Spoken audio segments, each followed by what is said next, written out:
Hello and welcome to our podcast, On Your Marks. My name is Peter and I am the leader of St Mark's Church in Jersey, a growing, friendly Anglican church in the centre of St Helier. We want to take the Bible apart and see what's really in there, going beyond the face value to dig a little deeper into certain topics. We will bring you fresh content every week and hope you get a lot out of listening. So, if you're ready, let's go. Hi Ray. Hi. How are you? I'm all right. Yeah, nice to see you and welcome to everyone listening. We're doing a slightly different episode today. This isn't really a Ray's take and it's not an influential people. I don't know when you're going to be listening to this, but today Ray and I are sitting in his study as usual, surrounded by books, and it is Ash Wednesday.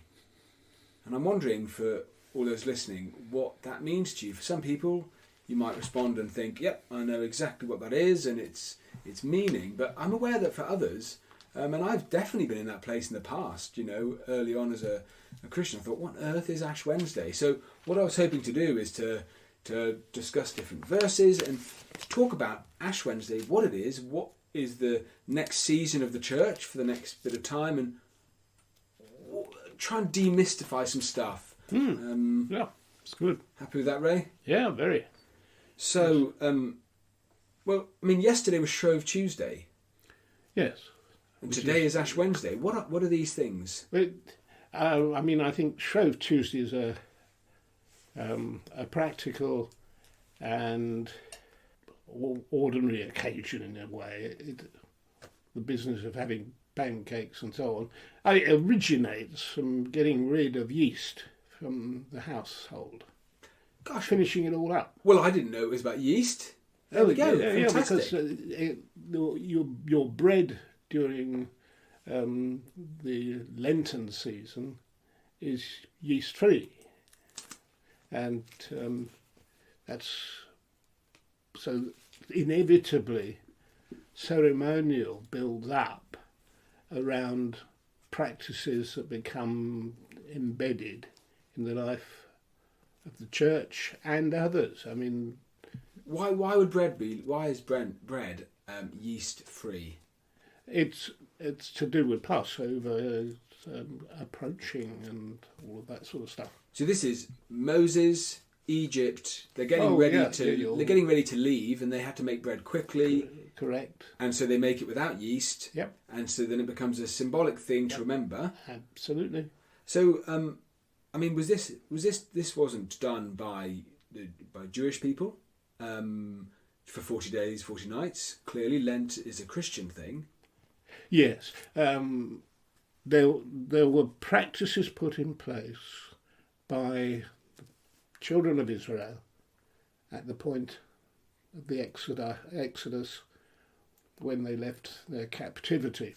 And the Passover was this most significant part of it. And the elements of practice that were built around Passover became deeply embedded in Jewish society and Jewish practices.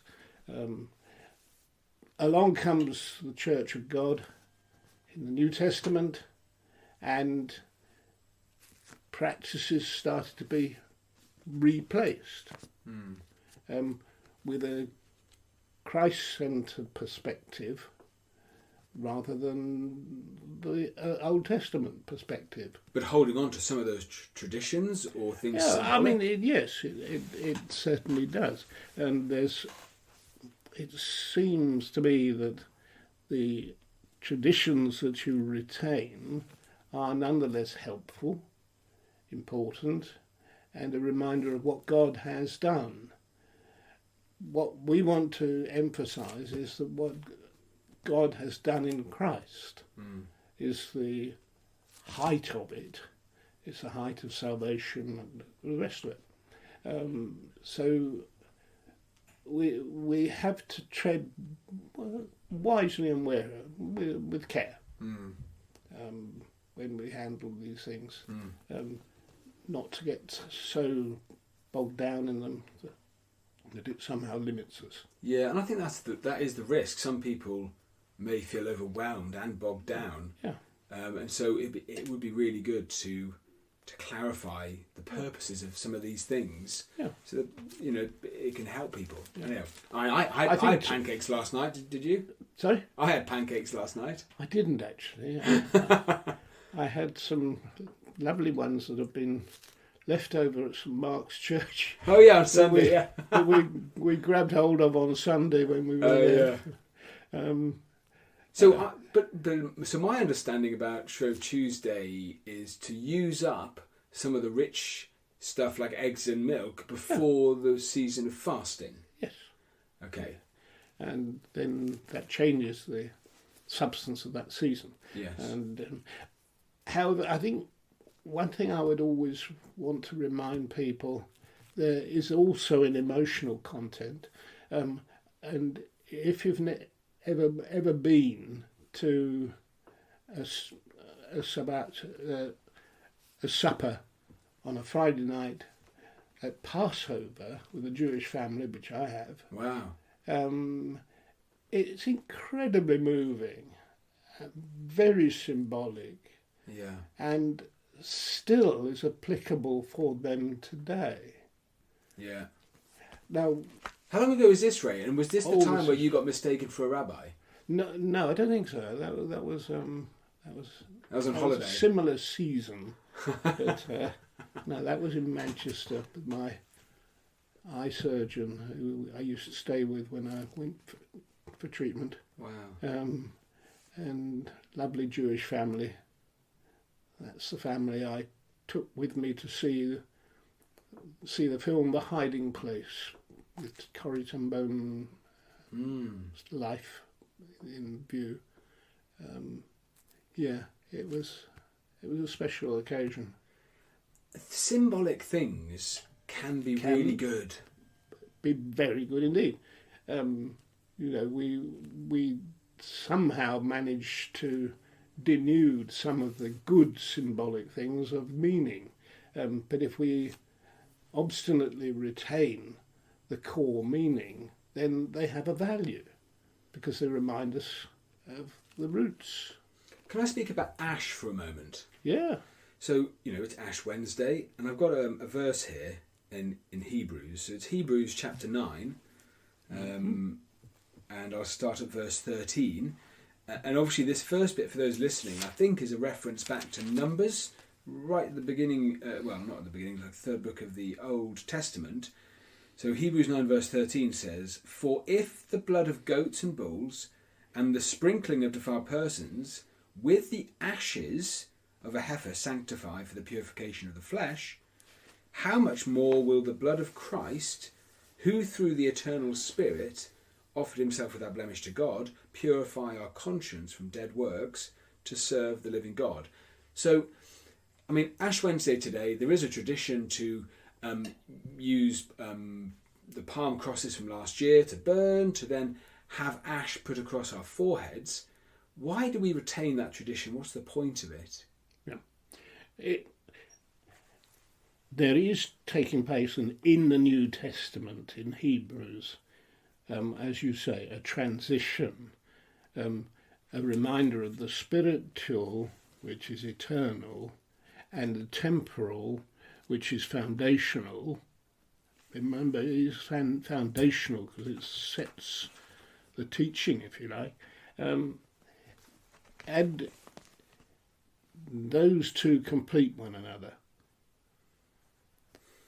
So you have the pictorial view presented by the ashes, in place throughout the Old Testament period, and then fulfilled in the New Testament season by the blood of Christ. Do you know, I don't think I've ever heard that expressed, and I feel like that's really helpful. The temporal is the foundation, and the spiritual is eternal. Yeah. Now, you're not just talking about ash here. No. We're talking about the sacraments as a whole. Thing. Not that you limit the Old Testament to temporal. but it has its completion in the new. Yeah. Gosh, that's kind of blown my mind a bit. That's such a good way of thinking about it. Good. About all sacraments, really. Yeah. Wow. Yeah.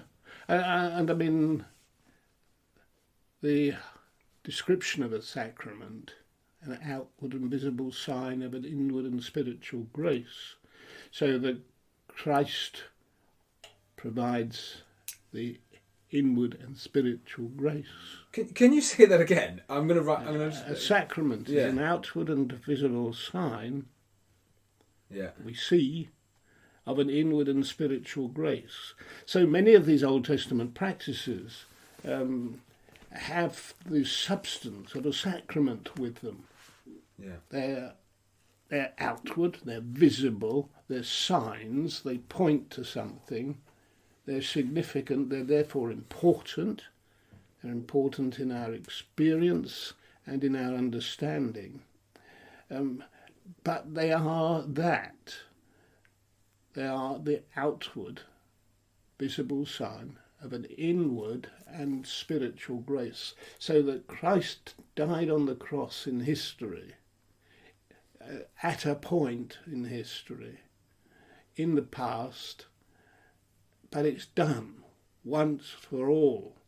It's eternal in its ramifications and in its results. And that's as I say, that is the open-ended one. So what's ash then? Because it talks about the heifer and stuff for purification of the flesh. So that's the Old Testament. Yes. So, so why we do these things. So ash is potentially a temporal, it's a foundational thing. It's to remind us of a purification. Yes. Yes. Okay. Yeah, which is fine. And it's only ever done once a year. If it's done at all, it'll be done on Ash Wednesday. Yep. You correct me if I'm wrong. Yep. And so, is it to remind us, therefore, of what it says in Hebrews, of how much more God, through Christ, can, purify our conscience? Yes. As it says here. Because there you have it. How much more Christ, that is the lasting, spiritual, real, ultimate demonstration of the love and effectiveness of the work of Christ. Yeah. And that's why it's so important, yeah. So the purpose of Ash Wednesday is there's a purification symbolism in the temporal stuff at the start of the Lenten season. But it nonetheless gives you a dramatic illustration, and those are important. What you see is, I'm struggling at the moment. I'll be very personal. That I yesterday went to see the ophthalmic surgeon, talking about possible cataract operations, and neither of us are sure whether it's wise for me to take that risk. So that what I see, I value more and more. And therefore the physical is always important. Yeah. Take a communion service. I was always taught to, at the point where the minister takes the bread to break it, I look up and I see the bread broken. A lot of people sort of bury their heads in their hands for some extraordinary reason and don't see. But as a congregation member, look up and see the bread broken, or rather, you as the priest. As a congregation member, right? Yeah, because there is the physical. Yeah. Then I can visualise the spiritual, the application of that, and I get the whole picture. If I hide myself from the physical, I hide myself from a part of it. Gosh, that's so good. It's so important. So important. And I think possibly we're a bit frightened of the physical. Yeah. But I mean, I find this true in various situations in my Christian pilgrimage. I was always taught as a 5-year-old to honour the Trinity. Namely, when the Trinity is referred to, you bow. You mark it. You take note of things like that. Just as with the body broken and the cup lifted up, I make sure I see. I'm being offered the blood of Christ. That's the illustration. Now, the illustration isn't complete in itself, but it symbolises that completion. If one has a holistic view, but there are some shortfalls, right? Some shortcomings with people can do these things and they become a work. They can become purely habit. Yeah. So it's quite they disciplined. don't need to. They don't need to become habit. No. But they can be valid and valuable practices. So I'm never down on repetitive behaviour in that sort of way. It can have a value and remind us of the realities and the eternal, so that the physical advertises and emphasises the eternal. And it's so important that even when, as frail human beings, the physical becomes less and less controlled, more and more tenuous, we hold on to such practices because they emphasise for us the deep and spiritual realities. And that's what I want to hold on to. Yeah, I see that, absolutely. And my worry is it becomes a habit. Yeah. And then you do it without thinking. We want to do it whilst thinking. Yeah. Yeah. So. Yeah, but even so, first of all, make sure it doesn't become a habit. First one. Secondly, it's not a bad habit. Yes, that's true. Yeah. So I wouldn't get too worked up about that. No, that's a good point. And you're more likely to get it when you are following that procedure. Yeah, it's true. Than if you're not. It's true. It's like I can say the Lord's Prayer without thinking of it. Yeah. And then I haven't actually pondered the words at all. And then suddenly it will impact on you significantly. Yeah. Out of the blue. Yeah. And we need to retain the opportunity for God to input into us with, you mentioned the Lord's Prayer, with the Lord's Prayer. I might 100 times say it semi-automatically, but then suddenly it'll strike me deeply. That's worth it for that one. Yeah. I like that, Ray. It's not a bad habit. Try not to make them habits, but actually... It's not a bad one. It's not a bad one to have. Coming back then to... We spoke about Shrove Tuesday. What is Ash Wednesday then? And Ash Wednesday is the beginning of Lent, where different people have different approaches to its use. Some think of it as a season of preparation for Passiontide. Passiontide is that particularly the final week of Holy Week. Others have a less rigid approach. Perhaps others don't notice a difference. I don't know. But you utilise behaviour to make sure you keep within certain confines of your own plan of action, as it were. One such behaviour could be fasting. Yes. That's probably culturally the most known thing about Lent. People say, I'm giving up chocolate, I'm giving up this, Yeah. and often don't give a second thought. It's maybe just an opportunity to take a little diet, until Easter, and then they scoff chocolate on Easter. Yeah.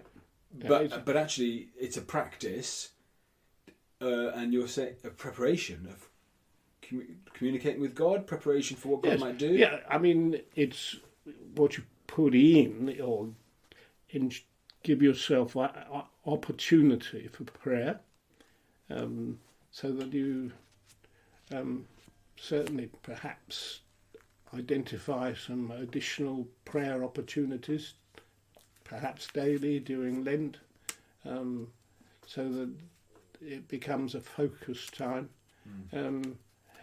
Maybe a particular type of prayer, contemplative prayer, is one approach, and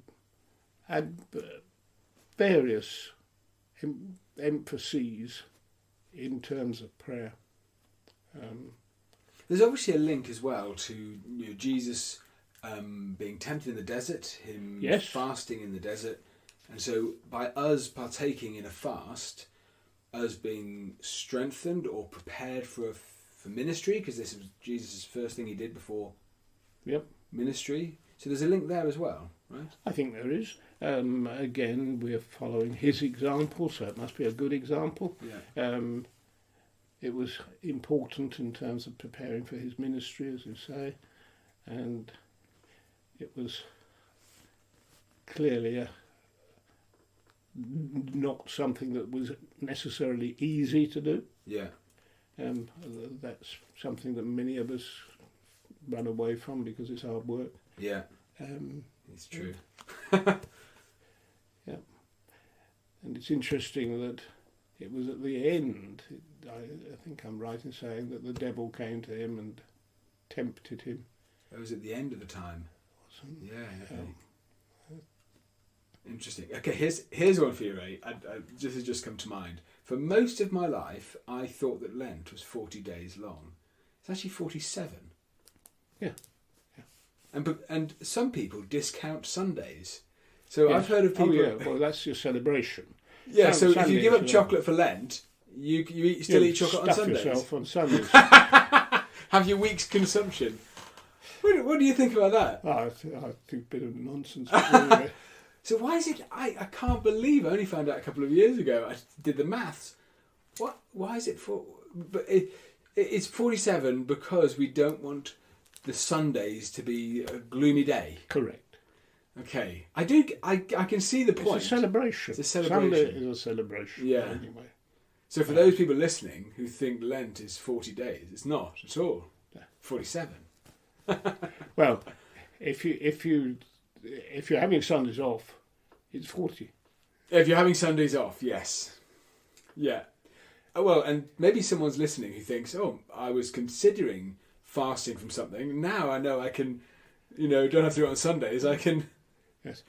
But Sunday is a day for God, essentially. Yeah.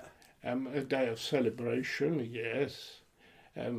But therefore to function wisely and to celebrate appropriately the presence, power and person of God. Yeah. Yeah. Gosh, we've covered a vast amount of ground. Thinking we were going to start talking about Lent, we've actually talked about sacraments, haven't we, as well? Yeah. And there's a couple of things there, Ray, which you've really impacted me, which I just want to repeat here now. So, talking about the things which are temporal are foundational, and a lot of the temporal things are traditions, things that have come up through the Judeo-Christian worldview from the Old Testament, and the spiritual are eternal. So the temporal are foundational, and the spiritual are eternal. And then it's that definition of a sacrament, an outward and visual sign of an inward and spiritual grace. Yeah. They're great. I've never heard those before. I heard outward sign of an inward change, but I think that's inadequate. No, it's not. That is inadequate. It's inadequate, isn't it? Ray, that's Yep. my. Have you got any? anything else, on this Ash Wednesday as a final thought, or are we? No, fine with me. Brilliant. I shall go and get stuck into my lunch. Well, thank you for your time this morning, and see you next time. Indeed. We do hope you enjoyed this episode. Don't forget to like and subscribe and share with your friends on social media. And please do get in touch with any suggestions or comments you may have. Thanks for listening, and see you next time.